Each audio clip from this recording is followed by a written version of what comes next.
जिले में 2% 5% सेंटेज मिलेगा। ठेकेदार सब सरकार की पसंद के हैं, वो अपनी पसंद से काम करते हैं। न मानक का ध्यान रखा जाता है, न गुणवत्ता का ध्यान रखा जाता है, और हमारे अधिकारियों के सीने पे चढ़ के गालियाँ दे करके अपना पेमेंट ले लेते हैं और अपना इस तरह से तो विभाग चल रहा है। ये जो 3 दिवसीय आप लोगों का धरना हुआ है, तो इसमें क्या निर्णय निकला है? निर्णय निकला होता तो हमें शौक लगा है, 5 महीने से वेतन पेंशन नहीं मिली है, भूखे बैठे हैं। 65 साल की 70 साल 75 साल की उम्र में किसको शौक लगा है यहाँ चिल्लाने का जिंदाबाद मुर्द? ये उम्र तो उनके बेचारों की नाती पोता खिलाने की है, लेकिन अब नाती पोता को अगर 10 रुपए की चॉकलेट नहीं दिला सकते तो किस मुंह से घर जाएं? हम कार्यरत कर्मचारी हैं, मैं 4141 से पीड़ित हूँ। इस विभाग में 88 से हम अपनी सेवाएं दे रहे हैं, और हमें 2020 में आदेश कर दिया गया कि आपको पेंशन नहीं मिलेगी। सारी जवानी हमने इस प्रदेश की 24 करोड़ जनता को पेयजल मुहैया कराने में, उनका कंठ सींचने में बिता दिया। अब इस उम्र में हम कहाँ जाएं अगर बुढ़ापे में पेंशन नहीं मिलेगी?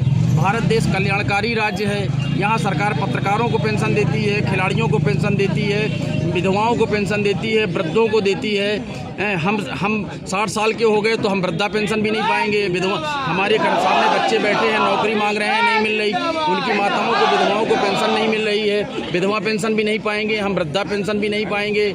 हम आखिर कहाँ, हम इतने बड़े देशद्रोही हो गए जो हमने इस विभाग को 35 साल 40 साल दिए हैं। हमने अपना सब कुछ न्यौछावर कर दिया लोगों की, जनता की सेवा में, इस विभाग की सेवा में। अब हम 60 साल के रिटायर होंगे तो हमें पेंशन ही नहीं मिलेगी। अब अंतिम में आप क्या मांग है सरकार में? आज हमारा मीटिंग अभी 1 बजे से होगी। हमारे नेतृत्व निर्णय लेगा कि हमें आगे क्या करना है। हो सकता है कि हम कोई अगला कदम उठाएं, अगर जल निगम के प्रबंधन नहीं सुनेगा तो हम सरकार का ध्यान खींचने के लिए। एक चीज़ मैं इसमें ये ज़रूर जोड़ दूं, हम सरकार से नाराज़गी हमारी सिर्फ इस बात की है कि वो इन पर अंकुश नहीं लगा रहे हैं, वरना सरकार की तरफ से ना अनुकंपा नियुक्ति पर रोक है, ना हमारे उस पर रोक है किसी प्रकार की कार्यवाही पर।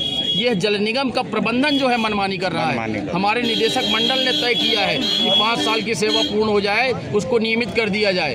हमारे साथी 85, 87, 88 से नौकरी कर रहे हैं, उनको नियमित नहीं किया गया। अब जब नियमित किया गया तो कह रहे हैं अब आप नई पेंशन में आओगे। साथ हमारे करीब 1500 कर्मचारी मुकदमा के दौरान रिटायर हो गए, उनको कह दिया गया आप नई पेंशन में आएंगे। मैं आपके माध्यम से सरकार से और इन प्रबंधन से और विधि के और फाइनेंस के ज्ञानियों से पूछना चाहता हूं कि जो कर्मचारी रिटायर हो गया उसका एनपीएस का खाता कैसे खुलेगा, उसका अंशदान कैसे जमा होगा, उसको आप नई पेंशन कैसे देंगे? मेरी तो समझ में नहीं आ रहा। मैं आपके चैनलों के माध्यम से चाहता हूँ कि कोई तो आगे आए, हमारी बात सुने और हमें ये बताए कि हमें पेंशन कैसे मिले।